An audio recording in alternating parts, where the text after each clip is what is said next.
Cumprimentamos a todas as pessoas que nos acompanham em mais uma transmissão do canal Cultural OAB. As perguntas poderão ser feitas aos nossos palestrantes através do chat. A palestra de hoje é promovida pela Comissão do Meio Ambiente. Retornaremos com mais uma etapa dos encontros da Agenda 2030 da ONU, Eixo Social, ODS 2, Fome Zero e Agricultura Sustentável. Temos a satisfação de receber a doutora Andrea Stuckel, que é advogada e diretora jurídica da ANAMA. Ela quem nos dará as boas-vindas. Doutora, uma boa noite. A palavra é sua.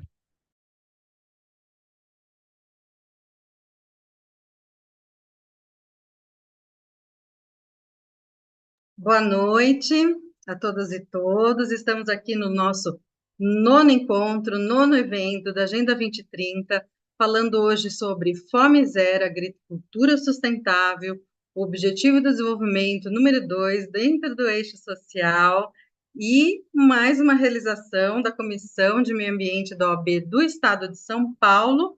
E nós abordamos na live anterior saúde.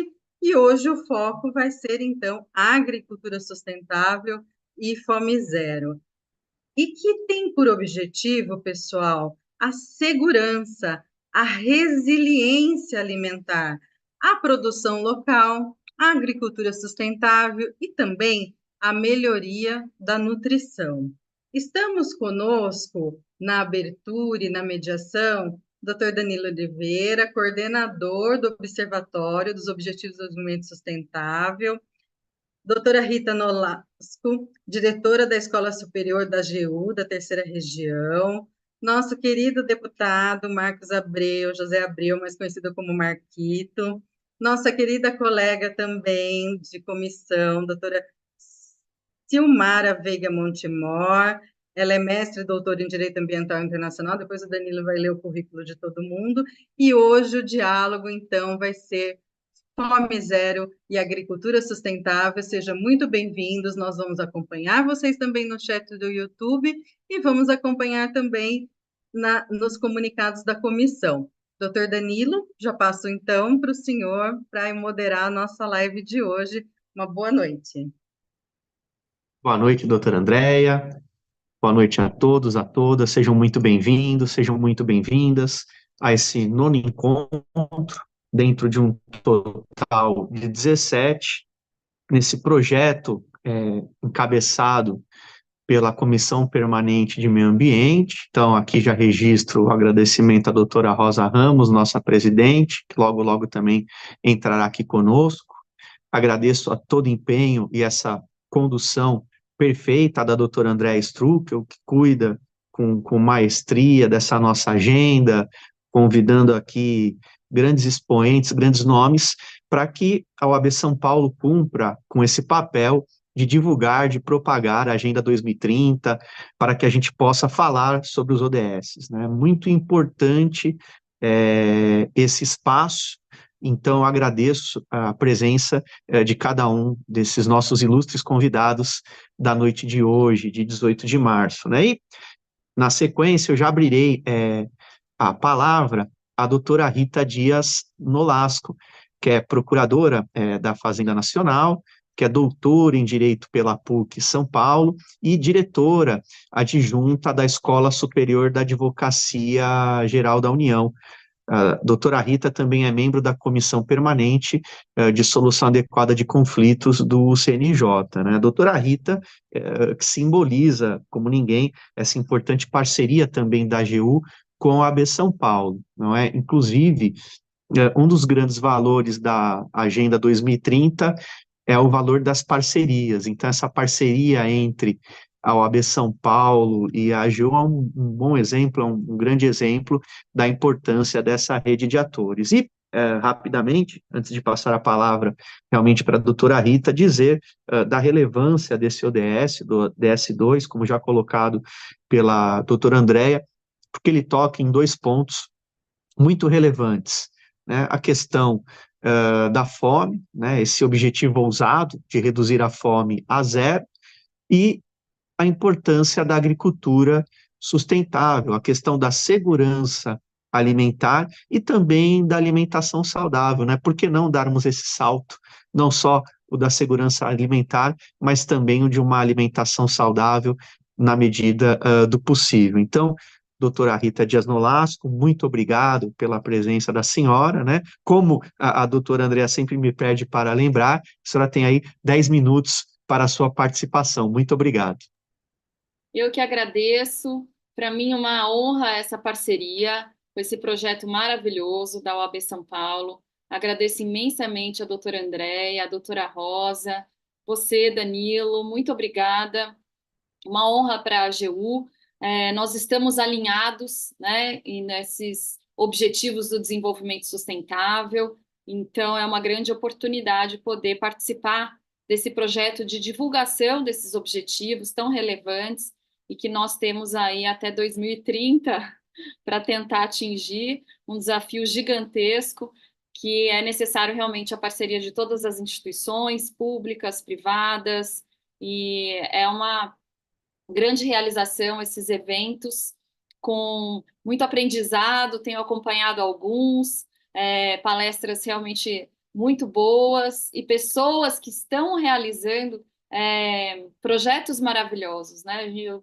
ONGs, enfim, são as pessoas mesmo que têm, assim, um coração, né, de estar se dedicando aí a esses objetivos de forma ímpar. Uma honra estar aqui hoje com o deputado Marcos Abreu, com a doutora Silmara Montemor. Gostaria de cumprimentá-los também, dizer da minha honra, da minha alegria de estar nesse painel, especialmente com vocês, né? Vou chamar de vocês aqui. Eu vou falar bem rapidamente, contextualizando aqui, vou falar um pouco mais da insegurança alimentar relacionada à igualdade de gênero, que é tema do nosso próximo encontro, mas eu já vou fazer um link aqui, porque tanto a erradicação da pobreza, como a segurança alimentar, como a redução das desigualdades, são todos os desafios, né,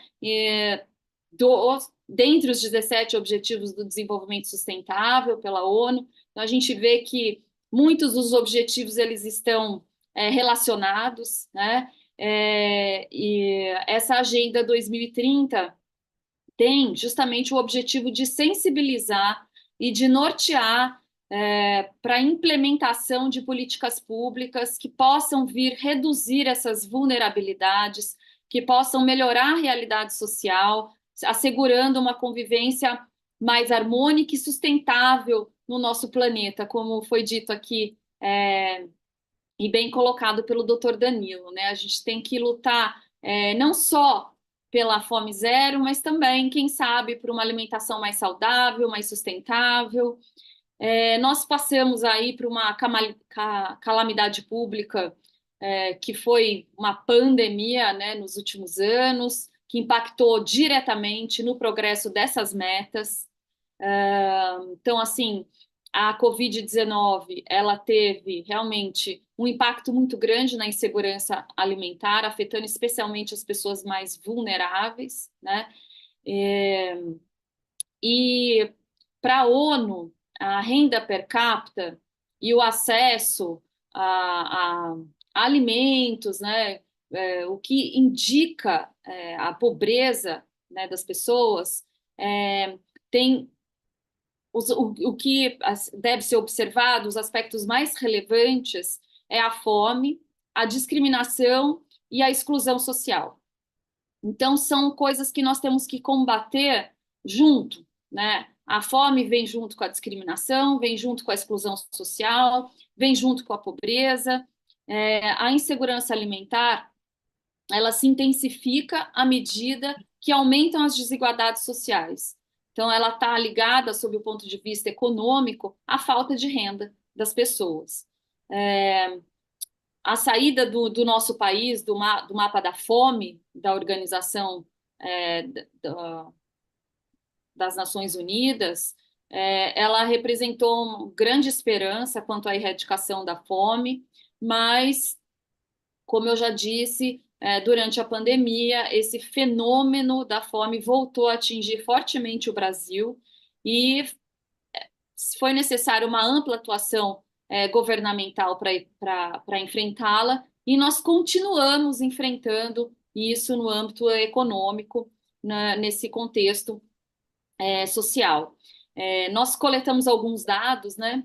Entre novembro de 2021 a abril de 2022, pela Rede Brasileira de Pesquisa em Soberania e Segurança Alimentar e Nutricional no Brasil, mais de 125 milhões de pessoas ficaram em um dos níveis de situação de insegurança alimentar, e mais de 33 milhões em nível grave de situação de insegurança alimentar. Então, milhares de pessoas aí no nosso país convivendo com a fome, né? Os moradores da região norte e nordeste foram os mais afetados, com respectivamente 45% e 38% da sua população em situação de insegurança alimentar. É muito comum também que essa população tenha um baixo nível de escolaridade e, como eu já disse, baixa renda, né? As pesquisas indicam que os domicílios com menor renda familiar per capita são de moradores sujeitos a baixa capacidade de acesso, né, ao trabalho.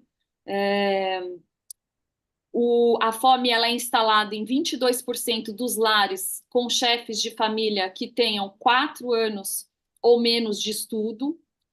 E, além disso, 43% das famílias com renda per capita de até 1/4 do salário mínimo, os moradores vivenciam a fome. Com relação à desigualdade de gênero e raça, também foi identificado dados que apontam que as famílias mais atingidas pela situação de insegurança alimentar são as chefiadas por mulheres, ou aquelas em que a pessoa responsável se denomina de cor preta ou parda. Verificou-se que 63% dos domicílios com responsável do sexo feminino estão em algum nível de insegurança alimentar.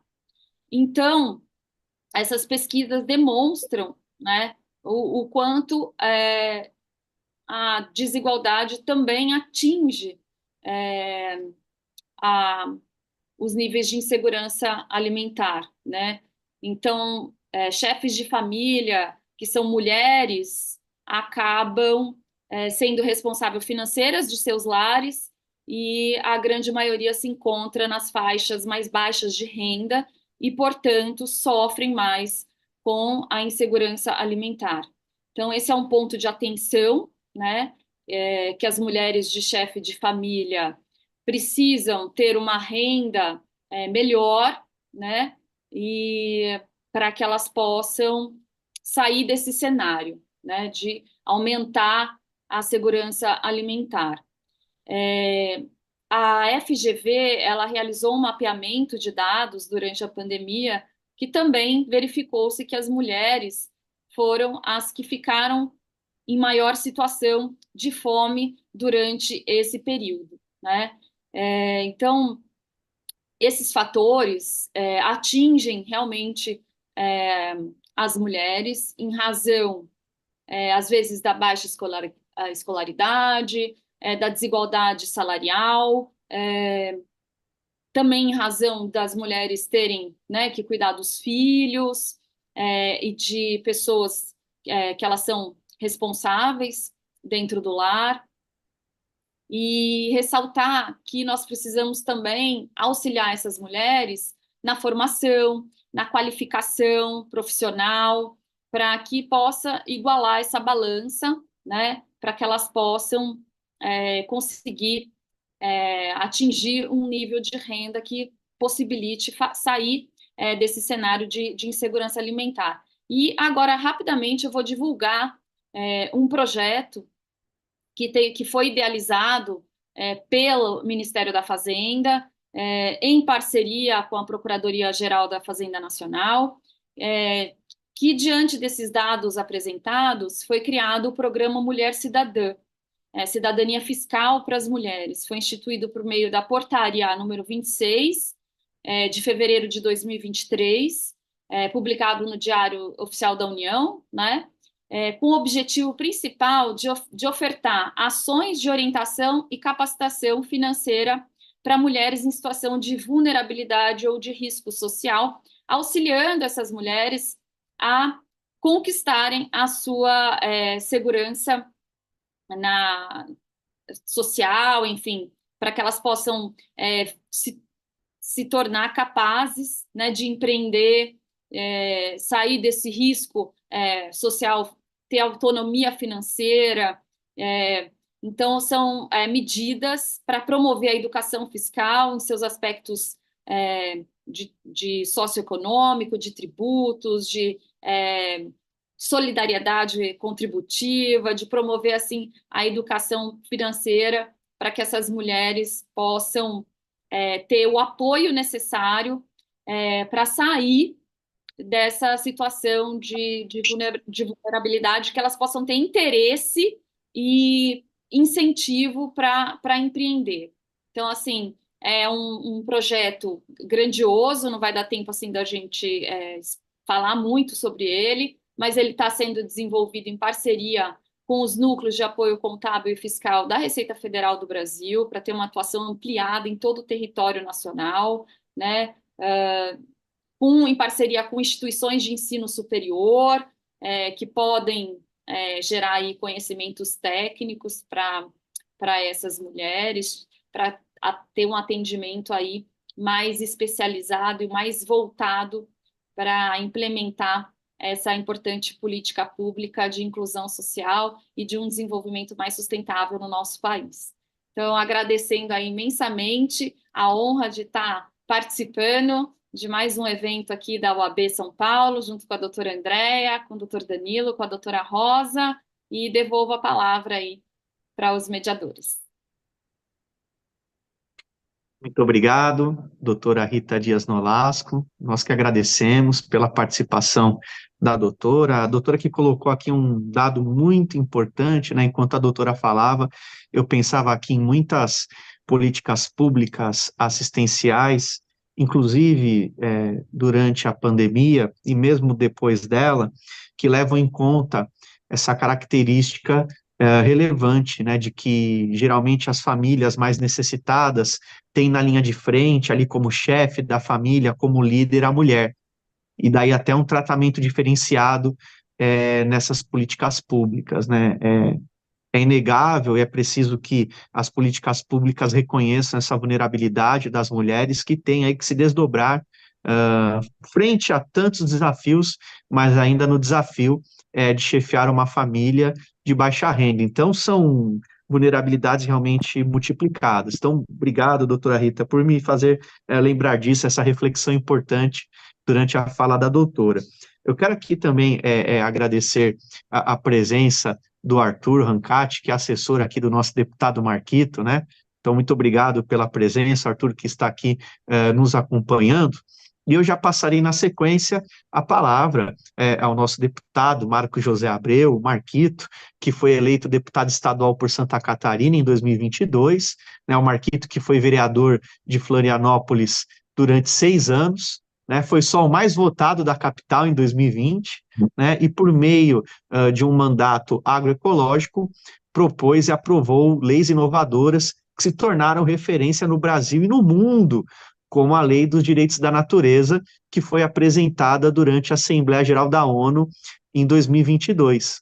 Na Assembleia Legislativa do Estado de Santa Catarina, o Marquito coloca a ecologia e a justiça social como centro do debate, atuando junto às comunidades pelo fortalecimento dos órgãos ambientais e dos demais serviços públicos. O deputado Marquito acredita numa Santa Catarina mais justa, com maior qualidade de vida, e por isso ele propõe um mandato que dialoga com as múltiplas realidades catarinenses, né, levando essa experiência metropolitana para todo o estado. Desde já, muito obrigado, deputado Marquito, né? A palavra está contigo. Muito obrigado, Danilo. Obrigado mesmo pela apresentação. Uma satisfação estar aqui com vocês. Quero também cumprimentar especialmente a Andréia, que é uma grande parceira. Por muito tempo nós participamos conjuntamente da Frente Parlamentar Ambientalista, ela representando a ANAMA, como aqui também representa. Quero cumprimentar a Rosa Ramos, também a doutora Rita Dias Nolasco, que acabou de fazer uma bela explanação sobre a questão mais estrutural em relação à fome e à ausência do direito humano à alimentação adequada, e a doutora Silmara Montemor, que em breve também estará conosco, né? Então, muito agradecido, Danilo, pela apresentação. Eu acho que é interessante eu poder colocar também dentro desse debate do combate à fome na perspectiva dos ODS, né? Que são esses objetivos do desenvolvimento sustentável numa ação mais global, alinhada, né? Com governos, com instituições, com sociedade civil. A minha construção profissional e também política, né? Ela se dá muito no campo da agroecologia, da agricultura urbana, da agricultura orgânica, com pequenos agricultores que fazem uma transição agroecológica. Eu sou engenheiro agrônomo de formação e atuei bastante assim na questão do direito humano à alimentação adequada, quando inclusive fui presidente por 4 anos do Conselho Estadual de Segurança Alimentar e Nutricional de Santa Catarina, participando ativamente do Conselho Nacional de Segurança Alimentar e Nutricional, do qual sempre assessorou, né, em governos democráticos, sempre assessorou a presidência da República na constituição e na formulação de políticas públicas e controle social de políticas públicas de combate à fome, né? Para a gente discutir esse tema, a gente tem que resgatar um pouco da nossa história também. Eu acho que a gente tem um marco no país, que é um marco teórico, mas também prático, né? Quando Josué de Castro, lá na década de 50, ele levanta uma questão importante, né? Sobre a fome no nosso país, né? Falando que a fome não é um fato espontâneo que acontece ou um castigo, né, das populações. Na verdade, a fome é resultado de um modelo socioeconômico excludente que acaba, né, colocando a comida ou o alimento no centro como uma mercadoria e não como um direito, né? Claro que Josué de Castro, no livro clássico dele, A Geografia da Fome, ele faz essa reflexão que serve até hoje, essa reflexão, até os dias atuais, né? 70 anos depois, né? Porém, isso foi avançando no país, né? E aí nós temos, com isso, com essa reflexão, uma série de medidas, né? Desde o debate sobre a reforma agrária no país, a discussão sobre a garantia de distribuição de renda, a distribuição sobre a garantia de um salário mínimo, a discussão sobre a visão de que para combater a fome a gente precisa de ações sistêmicas e intersetoriais. Essa reflexão não basta somente pensar em que as pessoas passam fome porque elas são pessoas que estão sendo castigadas ou por um ato espontâneo, né?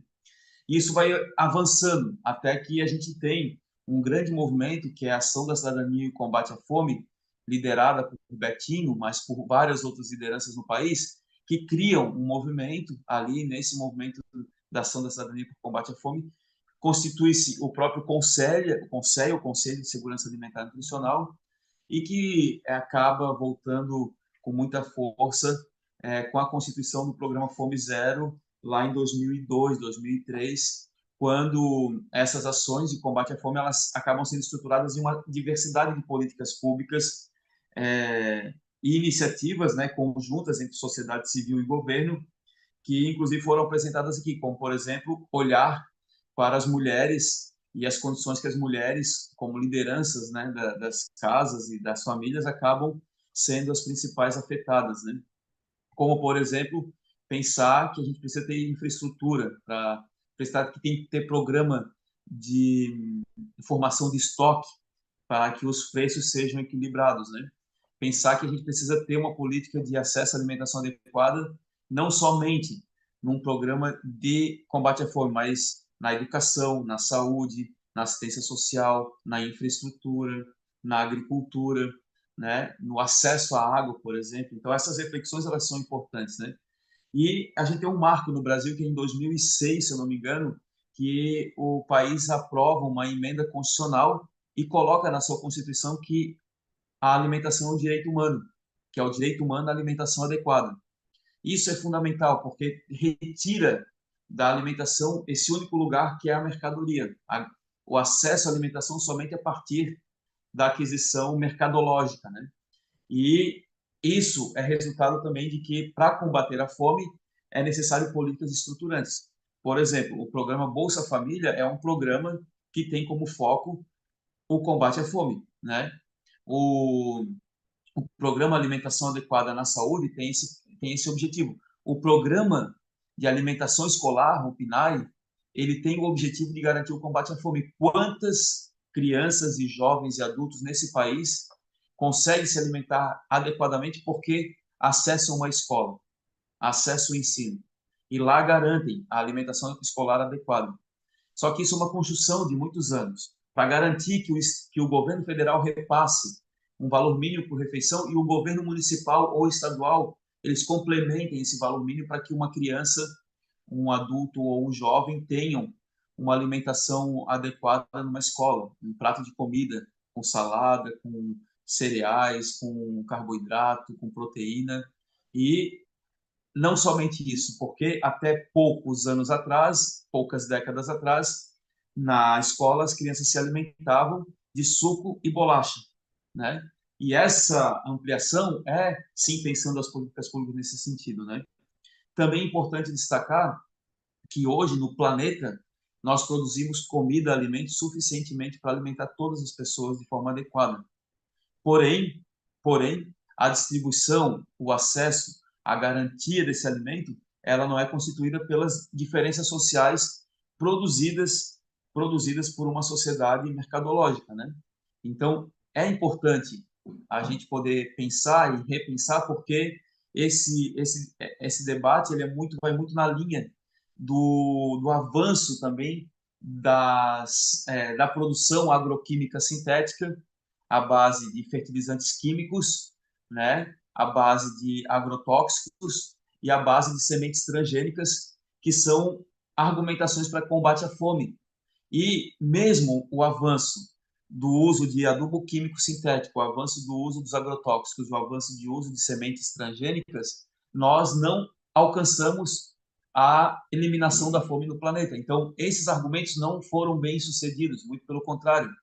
Tem-se teses e declarações e estudos científicos demonstrando que esse modelo de agricultura agroquímico sintético de concentração de terras, ele aprofunda ainda mais as desigualdades sociais e ampliam, né,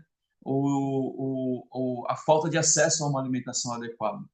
Então, é fundamental, por isso que a gente defende, por exemplo, um modelo de agricultura baseado na defesa das agriculturas tradicionais, dos povos tradicionais, e também da transição para a agroecologia.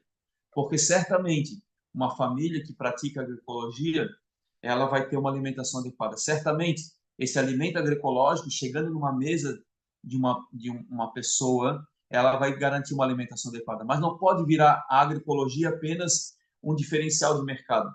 Ele precisa ser incorporado nas políticas públicas. Então, por exemplo, não é justo um país como o nosso, que é o maior consumidor de agrotóxicos do planeta e que é uma grande potência em produção de alimentos, isentar completamente esse produto agrotóxico de ICMS, por exemplo. Enquanto isso, um agricultor que produz leite, que produz abóbora, que produz batata doce, que produz milho, quando ele comercializa, ele paga tributos e impostos, o pequeno agricultor. Já a indústria que produz agroquímicos e comercializa e vende para o agricultor, ela não arrecada impostos para dar conta de minimamente injetar esse recurso nos serviços públicos como saúde e educação, por exemplo. Então, um agricultor, uma agricultora que é contaminado por agrotóxicos e se contamina e vai ter que ser atendido num pronto-socorro, certamente aquele produto agrotóxico não está contribuindo para aquele atendimento lá no pronto-socorro. Não é a arrecadação de impostos aquele agrotóxico que vai pagar a ambulância, a enfermeira, a médica, a atendente lá daquele centro de saúde. Todos nós, todos os trabalhadores, toda a população paga por essa indústria que acaba não contribuindo com essa essa não arrecadação de tributos. E isso é injusto. Então, assim, é fundamental nós podermos garantir que a gente tenha políticas que contribuam com isso. Então, uma reforma tributária que consiga garantir que a alimentação adequada e limpa pague menos tributos do que uma alimentação inadequada, uma alimentação baseada em produtos, em alimentos ultraprocessados e em alimentos produzidos de forma agroquímica, ela pague mais tributos, porque ela não contribui com a sociedade, ela não dá um retorno à sociedade. Já uma agricultura ecológica, já um alimento saudável, ele vai contribuir com a diminuição dos gastos do Estado com outros serviços, por exemplo, né? Então, é fundamental a gente pensar nessa perspectiva. É fundamental que, quando a gente faça um plano safra, um plano de governo para o desenvolvimento da agricultura, a gente tenha uma fatia significativa de recursos para essa promoção da agricultura. E desse modelo de agricultura, né? E desse modelo de criar estoque, de criar programa de aquisição de alimento, de ampliar o valor e a compra direta da agricultura familiar e dos agroecológicos lá da alimentação escolar, que nós tenhamos feirões do povo com preços populares para que a população acesse esse alimento, né? A gente tem um debate que a necessidade de avançar nos equipamentos públicos de segurança alimentar e nutricional. O que são equipamentos públicos de segurança alimentar e nutricional? São as cozinhas comunitárias e solidárias, os restaurantes populares, os bancos de alimentos, as feiras de produtos in natura nas comunidades. As periferias são reconhecidas como vazios, né, ou desertos agroalimentares, porque lá na periferia chega o alimento ultraprocessado. As populações pobres que vivem com menos de um salário mínimo quem trabalha o dia inteiro pega ônibus, volta para casa, se alimenta com miojo, se alimenta com um alimento ultraprocessado de baixa qualidade, com muito sódio, com muito sal, com muito açúcar, com muito carboidrato, e, consequentemente, essas populações são as que mais depois acabam tendo problemas de circulação, gastrointestinal, diabetes, cardíacos e assim por diante, né? Então, essa consequência ela precisa mudar. A gente precisa fazer essa revisão, né? Obviamente que o governo atual, quando retoma o governo, ele retoma também as políticas de segurança alimentar, reconstitui o CONSEA e reconstrói algumas desses pilares. Porém, a gente precisa avançar muito nessa perspectiva, né? E eu trago aqui uma questão que é possível a gente fazer uma transição agroecológica. E o atual momento que nós vivemos planetário, ele nos exige isso, que é sair de uma agricultura químico-sintética, passar para uma agricultura de base de carbono, no desenvolvimento de bioinsumos, no desenvolvimento do policultivo, da recomposição de sementes mais adaptadas às mudanças climáticas, de ter equipamentos, de ter instituições para que se produza ciência, conhecimento, que tenhamos extensão rural para os pequenos agricultores, né? Para que a gente tenha uma revisão desse modelo de agricultura. E é possível, assim como a agricultura químico-sintética ela é muito recente, ela não tem 100 anos, se a gente fizer um plano de transição na perspectiva do ODS de combate à fome, na perspectiva do ODS de cuidado com o solo e com a água, a gente avançar no sentido de ter um plano de transição de 50 anos, a gente consegue. E isso é desenvolvimento, isso é um outro modelo de desenvolvimento. A gente vai ter o desenvolvimento de semente, de bioinsumo, de proteção do solo, proteção da água, qualidade da água, e tudo isso certamente é um modelo econômico muito mais próspero do que a gente só extrair, produzir alimentos, e esses alimentos não serem adequados, produzirem mais caos na saúde e a gente ampliar esse desequilíbrio que a gente vive. Então, eu faço essa reflexão mais ampla, até porque é um pouco do que eu posso contribuir com esse debate, né? A gente, enquanto mandato, como muito bem o Danilo apresentou, a gente vem construindo políticas públicas e legislações nessa perspectiva, né, da questão da relação urbano-rural, da relação tributária com esse modelo, que precisa ser muito vista, e principalmente estruturando políticas públicas de agroecologia, segurança alimentar, agricultura urbana, que são tão importantes. Eu queria, antes de fechar, dizer que, para além desses equipamentos públicos, né, de segurança alimentar e nutricional, a gente pode pensar na relação campo-cidade como uma relação altamente poderosa nessa transição.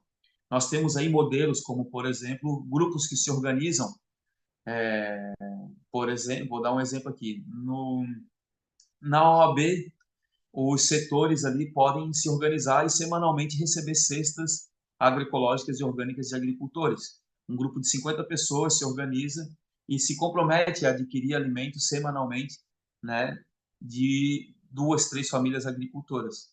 Isso faz com que esses modelos descentralizados, baseados na economia solidária, baseados na confiança, podem impulsionar muitas pessoas. Mas também a gente pode pensar em estratégias onde a relação campo-cidade se dá de forma mais harmônica, mais cuidadosa. É fundamental nós compreendermos de onde vem nosso alimento.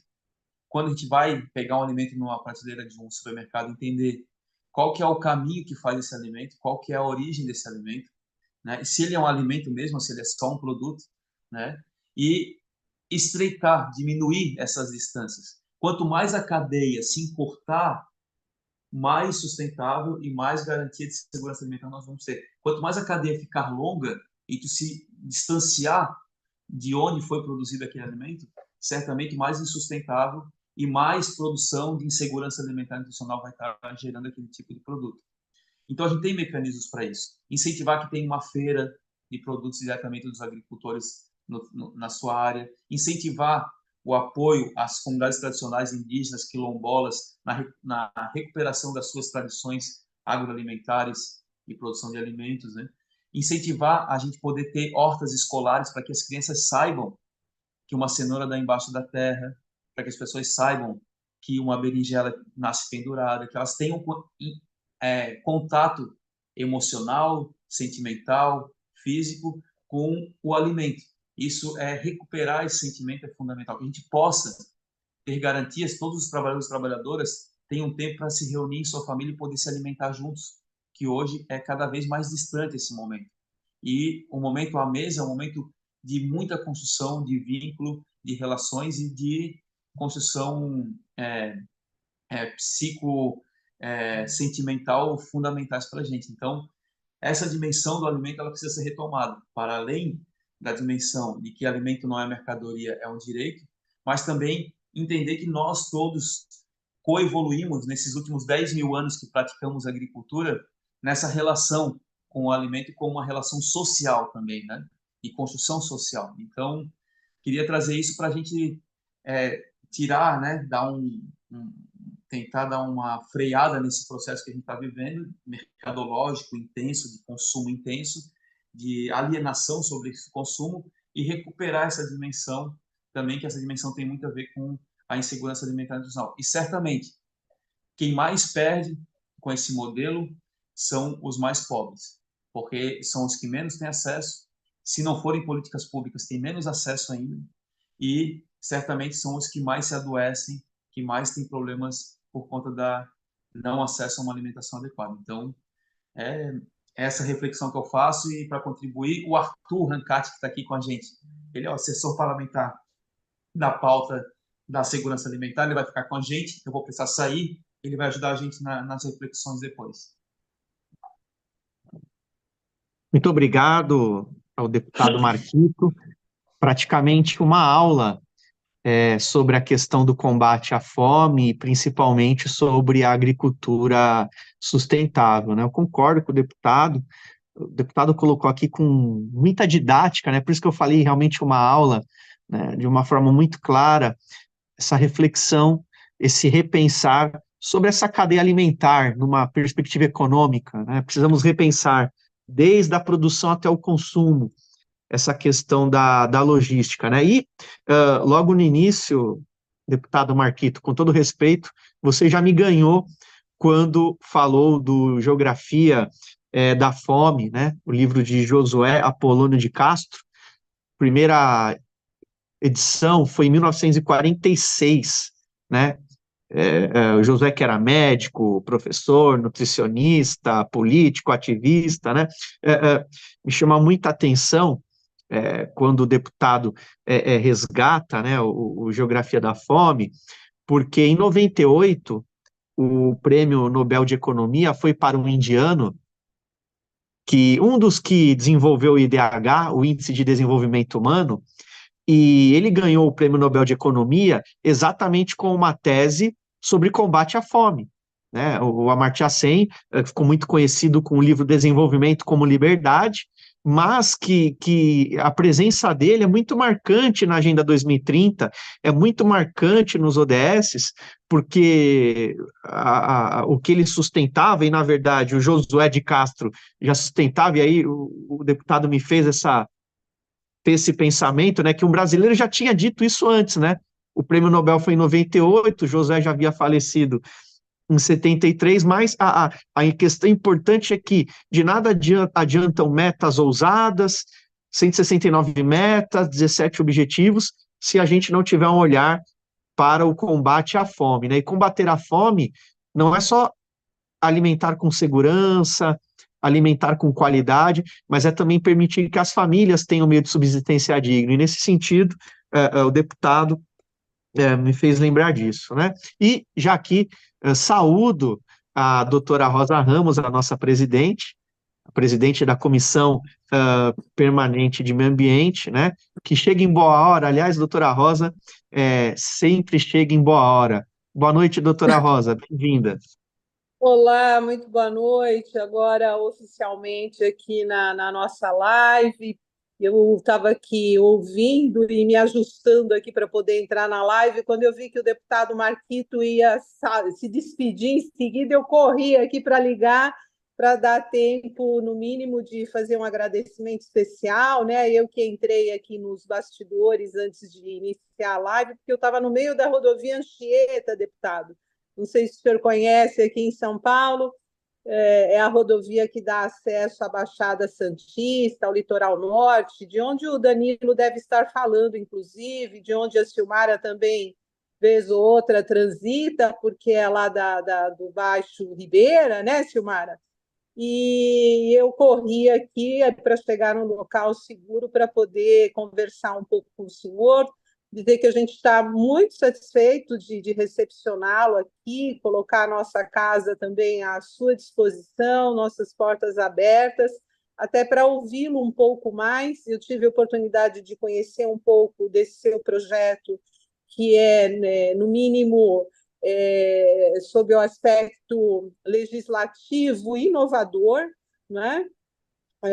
Faço votos que o senhor consiga levar isso do ponto de vista mais abrangente, né? Sob, talvez, para o Congresso Nacional, que seja aí, no mínimo, levado ao debate, né? Para ampliar tudo isso que o senhor falou, é muito pertinente, e peguei aqui no final também da sua fala a sua sugestão para que a nossa instituição possa fazer uma aproximação com os produtores, se aproximar daqueles que nos fornecem alimentos, né? Eu acabo de chegar, por exemplo, né, de uma sessão, hoje foi nossa sessão ordinária do Conselho da OAB São Paulo, e nós almoçamos lá. E tão logo eu ouvi o senhor falando, eu fiquei imaginando de onde seriam aqueles alimentos que eu consumi hoje na hora do almoço. Então, é muito pertinente, e fora que nós, né, como instituição que somos, do porte que somos, né,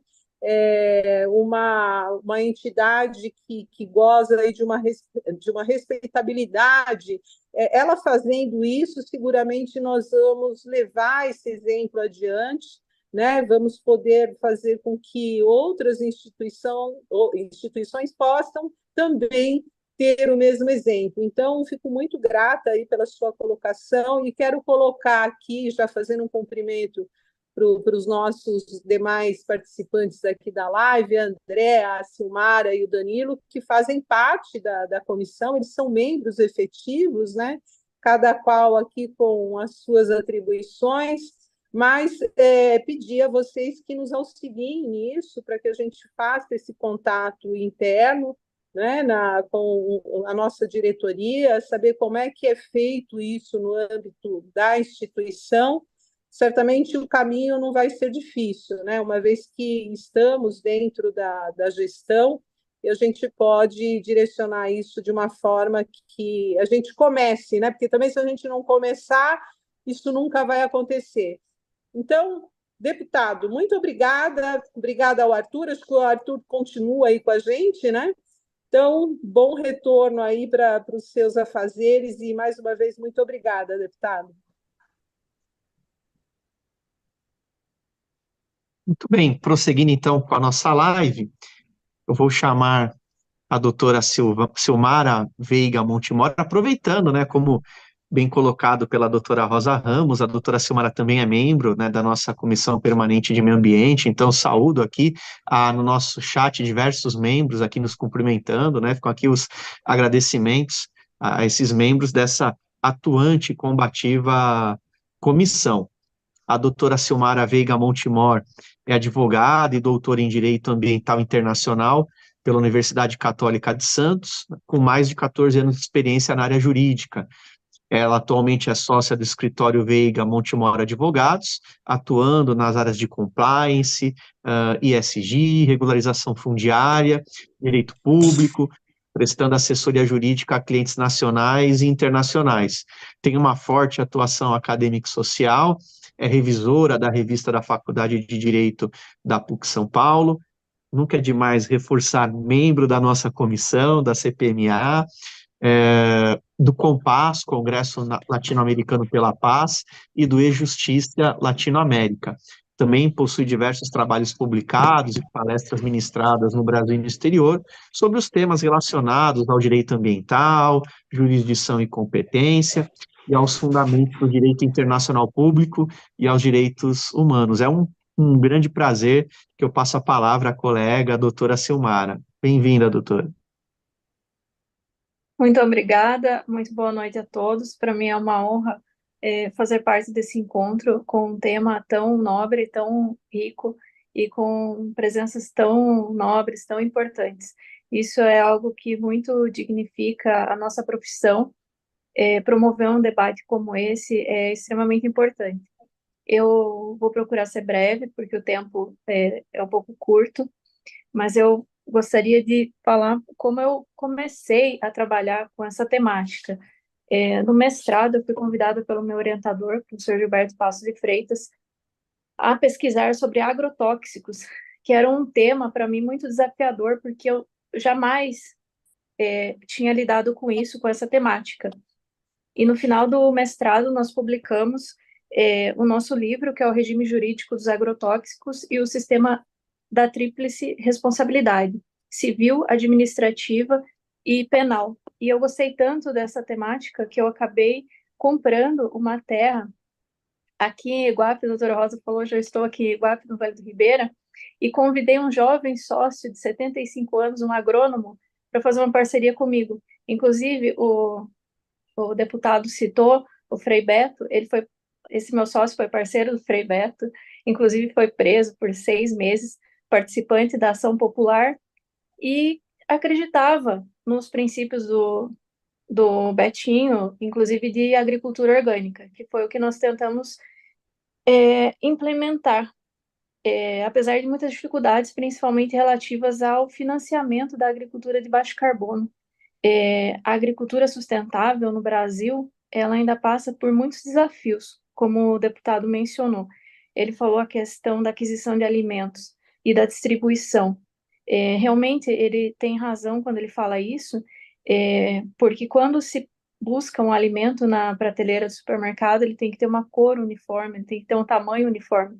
E o alimento orgânico, ele não vai ter um tamanho, uma cor e nem a mesma produtividade. Então, para você fazer um carregamento, por exemplo, de banana, você tem que juntar, às vezes, vários agricultores para fechar um caminhão. E quem vai comprar esse produto? Como você vai distribuir? Então, esses caminhos alternativos, e até mesmo nós verificarmos o que nós estamos consumindo, como a doutora Rosa disse, e verificar nossa própria cadeia de produção, também é um sistema muito, muito bom. No doutorado, eu escrevi outro livro sobre povos e comunidades tradicionais. Nesse livro, eu trago sobre o Programa de Gestão Territorial das Terras Indígenas, o Programa de Gestão Ambiental de Terras Indígenas. E ele fala através da agricultura orgânica também, como desenvolver a agricultura orgânica nesses territórios tradicionais. Então, essa temática é algo que me acompanha já ao longo de alguns anos. Hoje, para essa palestra, eu escolhi um artigo que foi apresentado no Congresso Brasileiro de Agroecologia, há alguns anos, sobre ODS e agricultura sustentável.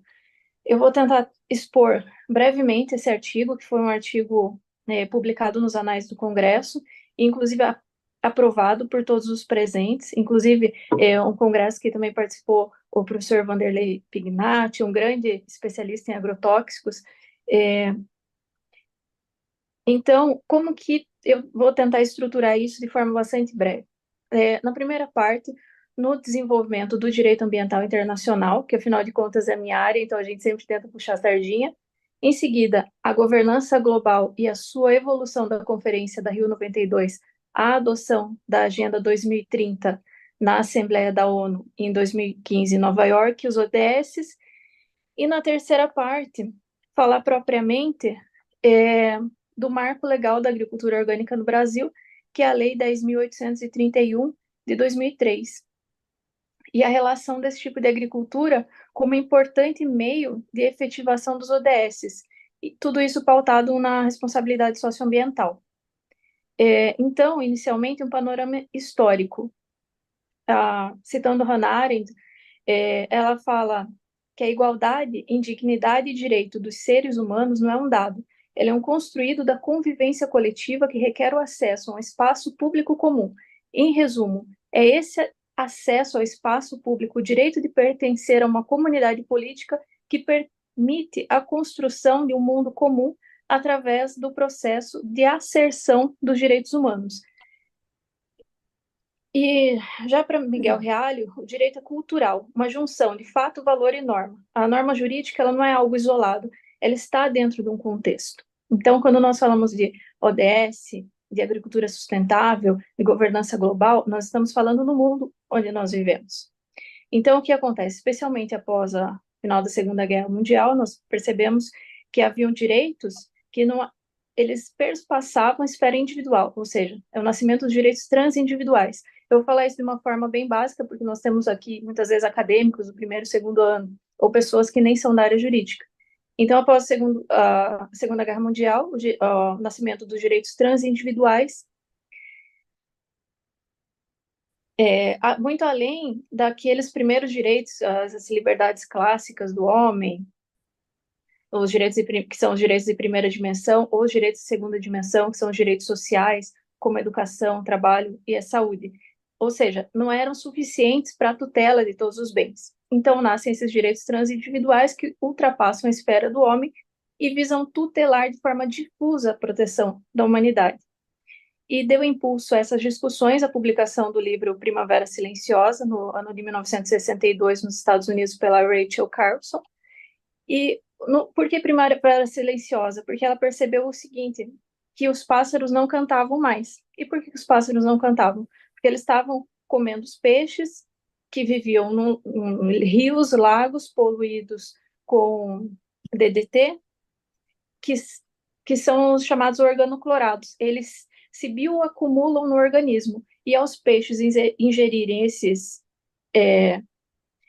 componentes e as aves ingerirem esses componentes, elas acabavam morrendo. Então, Primavera Silenciosa, então começou-se realmente a estudar, a investigar quais os impactos desses produtos. A partir daí, dessa discussão, tutela, proteção dos novos direitos, no ano de 72, a ONU convocou a Convenção de Estocolmo na Suécia, que é um marco mundial.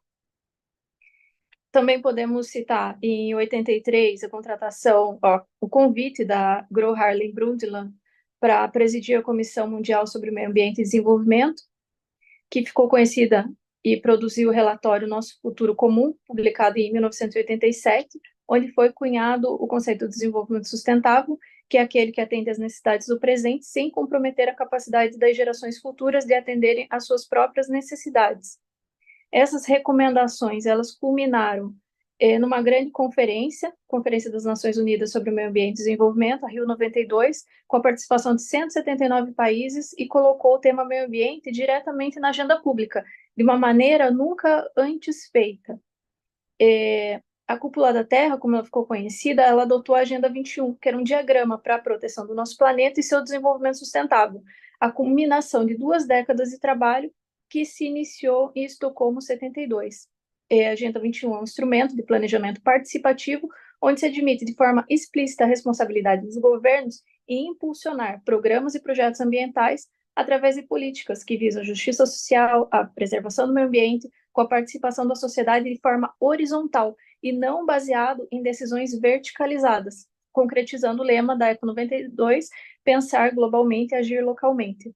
Ou seja, a partir da década de 1980, 90, houve um fenômeno de participação ampliada e uma série de mecanismos de solução de problemas, fomentando a governança global. Ou seja, esse ano, 92, foi decisivo para a ascensão da governança global ambiental. Foi o início de um conjunto de ações com a criação de diversos tratados de proteção ao meio ambiente, a Convenção sobre Diversidade Biológica, a Convenção sobre Mudanças Climáticas, a Convenção de Roterdã sobre Substâncias Químicas e Agrotóxicos Perigosos, Protocolo de Cartagena sobre Biossegurança, já veio lá em 2000, Convenção de Roterdã, desculpa, de 98. Mas tudo isso, o quê? A partir de toda essa construção, dessa governança global. No âmbito da ONU, nós podemos destacar a Conferência das Nações Unidas sobre o Desenvolvimento Sustentável, Rio+20, em 2012, as conferências sobre mudanças climáticas, com ênfase na COP21 em 2015, que dará origem ao Acordo de Paris, lá na Assembleia Geral das Nações Unidas de 2015, que estabeleceu a Agenda 2030 com os 17 Objetivos do Desenvolvimento Sustentável e as 169 metas a serem implementadas nos próximos 15 anos. Então, percebe-se um grande esforço no sentido de buscar a solução dos problemas de forma conjunta, desenvolvendo-se essa governança global. Então, eu vou pular bastante do que eu já tinha preparado, porque senão não vai dar tempo de falar tudo. E já vou chegar aqui nas minhas conclusões. Mediante os fatos apontados, percebe-se, então, um grande esforço no sentido de buscar a solução dos problemas de uma forma conjunta, desenvolvendo a governança global que se baseia na busca comum do diálogo, consenso e persuasão entre diversos atores. O empenho na busca de solução para questões ambientais, então, ele pode ser visto desde 72, em Estocolmo, diálogos que caminharam até a adoção da Agenda 2030 na Assembleia Geral da ONU em 2015, traçando-se os ODS, os Objetivos de Desenvolvimento Sustentável, que buscam esse equilíbrio e perspassam as áreas ambiental, social e econômica da atuação do ser humano. E tudo isso baseado no desenvolvimento sustentável, aquele que integra a preservação ambiental com o desenvolvimento econômico e social. Então, o que nós podemos concluir? Que para se compreender o desenvolvimento sustentável é inexorável o olhar atento ao desenvolvimento econômico, social e ambiental da sociedade, sendo a dignidade humana o fiel da balança. Então, a governança global ela é um meio, uma ferramenta para a solução por meio de um espaço de participação ampliada e de diálogo e consenso entre um ator e outro. A Agenda 2030 ela é um exemplo atual de como a sustentabilidade ela é um desafio que não pode ser alcançado sem mudanças e que existe uma necessidade contínua de encorajar estados, indústrias e a sociedade civil a procurar meios menos agressivos para o meio ambiente. E num mundo que se utiliza de milhares de toneladas de agrotóxicos que contaminam o solo, cursos d'água, lençóis freáticos, alimentos e a população que os ingere, a manutenção da integridade ecológica propagada pela agricultura orgânica, que tem o potencial de reduzir os impactos ambientais, valorizar pequenos produtores, descentralizar a economia, entre outros fatores de impacto positivo, ela certamente contribui para a efetivação dos ODS, em especial para o objetivo principal, que é a erradicação da pobreza. Então, quando nós falamos em agricultura, nós temos agriculturas, nós temos ainda o agronegócio, mas nós temos essas agriculturas que vêm lá do produtor familiar, e o produtor familiar ele não vai conseguir competir com o agronegócio. Então, por isso que é importante cada vez mais nós falarmos em novos nichos de mercado, inclusive para manutenção dos pequenos agricultores, porque o pequeno agricultor ele não vai plantar soja, ele não tem uma colheitadeira, ele não tem os mecanismos de plantio para conseguir competir em produtividade e preço. Então, não só por uma questão de segurança alimentar, mas para manutenção da própria existência desse tipo de agricultura, é necessário um investimento na agricultura de baixo carbono e o investimento no pequeno agricultor, com a descentralização dos recursos, para que cada estado tenha seus recursos, inclusive de forma regional, porque um dos problemas do crédito ABC, que é o que nós temos hoje, que é uma das formas, inclusive esse crédito ABC ele faz parte de um programa, um acordo do Brasil internacionalmente firmado para incentivo aos agricultores, que ele seja descentralizado, por exemplo, na região do Vale do Ribeira, que tenha assim um crédito específico para cá, que haja um treinamento, porque até as pessoas descobrirem como que ele funciona, muitas vezes já acabou o crédito do ano e a pessoa não consegue. E para quem não tem o Pronaf, ou você é Pronaf, por exemplo, para ser Pronaf você só pode ter uma profissão, eu sou advogado, não teria acesso ao Pronaf. E tem que ter uma determinada renda. Para acessar um crédito ABC, você precisa fazer um projeto, e não é tão simples fazer esse projeto, que se invista em treinamento, que se disponibilize treinamento e crédito para essas pessoas.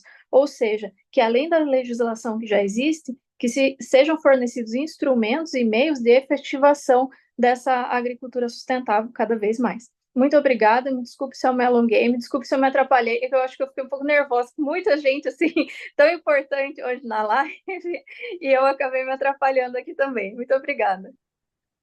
Muito obrigada, Silmara. Acho que a sua experiência na questão empresarial, na consultoria jurídica, da agricultura e no mundo acadêmico, estudando o agrotóxico e fazendo essa visão crítica do agrotóxico, acho que fez a nossa passagem aqui da live, que aborda a fome e a agricultura sustentável, fechar com chave de ouro. Doutora Rita colocou a questão das políticas públicas, das mulheres, da vulnerabilidade. Já faço o convite para vocês para a próxima live, que vai falar sobre a EDS5, sobre a igualdade de gênero, portanto, tem tudo a ver com a fala da doutora Rita. Deputado Marquito, com uma visão muito madura e ativista, e mão na massa, sabedor, conhecedor, né? E fazejador, quer dizer, não adianta só falar, tem que fazer, né?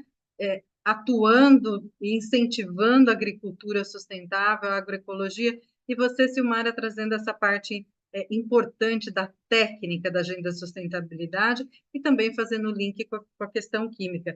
Isso me faz, e eu vou ser muito breve, porque a live precisa terminar, há uma frase do Fernando Haddad, nosso ministro da Fazenda, no discurso da abertura do G20. 1% dos mais ricos detém 43% dos ativos financeiros mundiais. E eles emitem 2/3 de carbono. E o vereador Marquito diz que tem alimento no mundo para alimentar todo mundo, ninguém precisa passar fome. A dinâmica do mercado está louca. E aí eu não tenho como não citar o Ayrton Krenak, que são ideias para adiar o fim do mundo, porque o mundo está acabando, né? Esse mesmo, Arthur, meu livro de cabeceira. Gente, não é um fato a gente pensar o nosso pacto civilizatório, pensar em menos consumismo, ou se for consumir qualitativamente, abordando decisões que respeitem a ecologia e que nos respeitem, porque senão o planeta vai chegar no fim.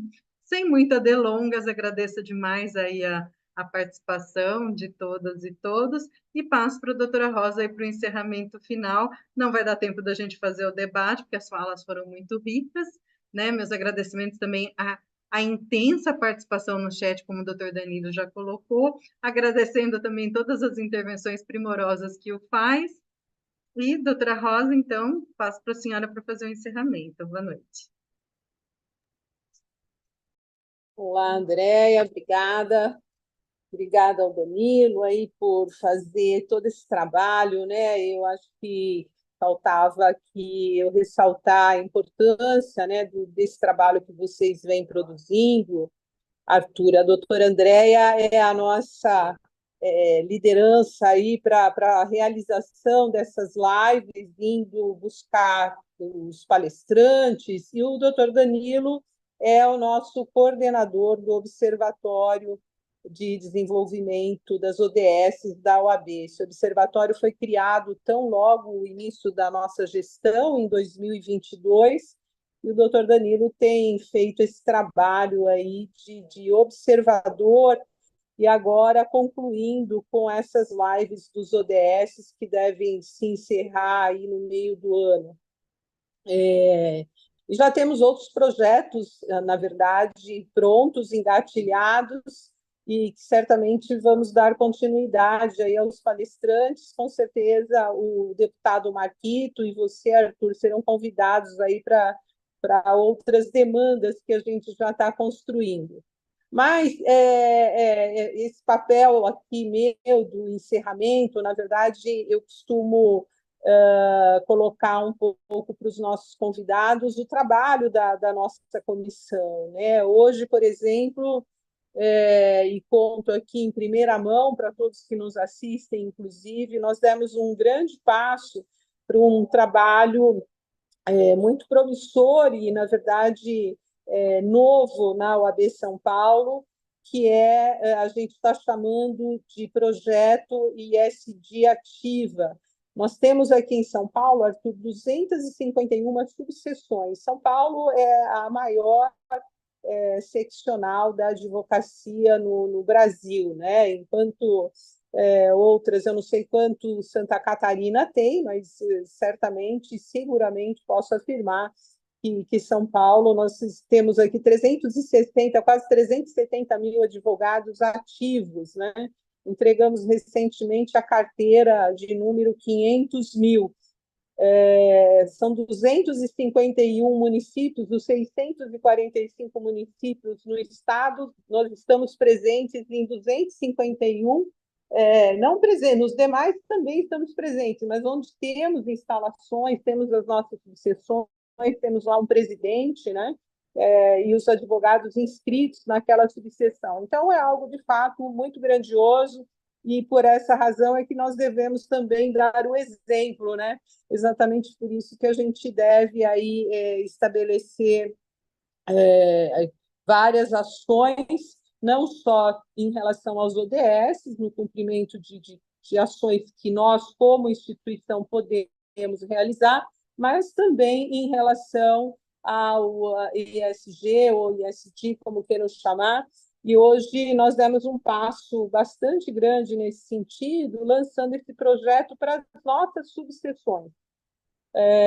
Vamos começar inicialmente através dos nossos próprios resíduos, né? Nós temos resíduos eletroeletrônicos em todas essas subseções, e nós vamos fazer a retirada agora e a destinação correta, coisa que às vezes ficava acumulada lá em quartos, em lugares mal acondicionados. Então, estabelecemos, e para isso, essas subseções vão ter que cumprir algumas regras, né, para poder receber esse certificado ISD, que será, primeiro, de ter a comissão de meio ambiente nomeada. Dessas 251, algumas ainda precisam nomear lá os seus presidentes, enfim, formar a sua comissão. Segundo, realizar um estudo da legislação ambiental municipal. Você sabe, né, Danilo, que tem algumas subseções que a OAB fica distante dessas questões, às vezes por não ter a própria comissão nomeada, então tem lá, não sabe se tem um conselho de meio ambiente, se aquele município está dentro de uma bacia hidrográfica que precisa ainda regular a sua legislação específica e compatibilizá-la com o plano diretor.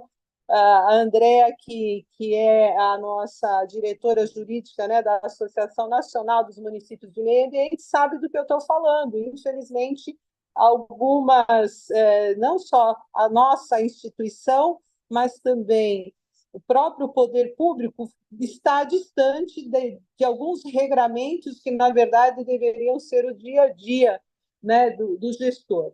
Então, a gente quer auxiliar nisso. Fora isso, também, o presidente dessa subseção terá que também publicar algumas matérias, artigos, né, fazer algumas publicidades acerca ou de educação ambiental ou do próprio regramento já existente. Enfim, publicizar no sentido de fazer com que as pessoas tomem conhecimento e venham se aproximar da subseção para tomar essas ações, para participar dessas ações ambientais. E aí, com isso, tomada algumas providências, cumpridos alguns requisitos, a subseção vai receber o selo que a gente está denominando, então, subseção certificada ESG ativa. Mas, fora isso, Arthur, a gente também fez aqui na seccional, a gente acabou construindo um fórum permanente de mudanças climáticas e desastres naturais, exatamente para trazer para dentro da seccional não só o público da advocacia, para trazer outras instituições e dizer para nós, de acordo com os nossos debates, o próximo será agora dia 19 de abril, para trazer para nós, e o tema do próximo fórum será saúde. Então, é para receber entidades que participem de toda a sociedade e falar para a OAB, olha, vocês podem estar contribuindo dessa forma, olha, eu estou com um problema lá na minha região, o que vocês podem contribuir? Ou seja, um fórum que a gente abre as portas para a sociedade e recepciona, né, essas justificativas e esses enunciados acerca desses debates. E nesse mesmo dia 19, aqui para puxar, né, a brasa para a sardinha dos nossos membros da comissão, nós vamos lançar o segundo livro da comissão, um livro que foi produzido aí por várias mãos, vários membros da comissão, e a gente vai lançar no mesmo dia do fórum. Então, isso para demonstrar um pouco aqui com você, fora várias outras atividades que a gente desenvolve, mas para registrar aqui para você um pouco das nossas atividades, deixar a nossa porta aqui aberta também para você. Dizer que foi uma satisfação muito grande recepcionar vocês aqui e as portas continuam abertas, tá bem? Muito obrigada, Arthur. André, Danilo, Silmara, obrigada. Continuem contribuindo aí com a nossa comissão, tem muito trabalho para a gente realizar. Obrigada. Tchau, boa noite.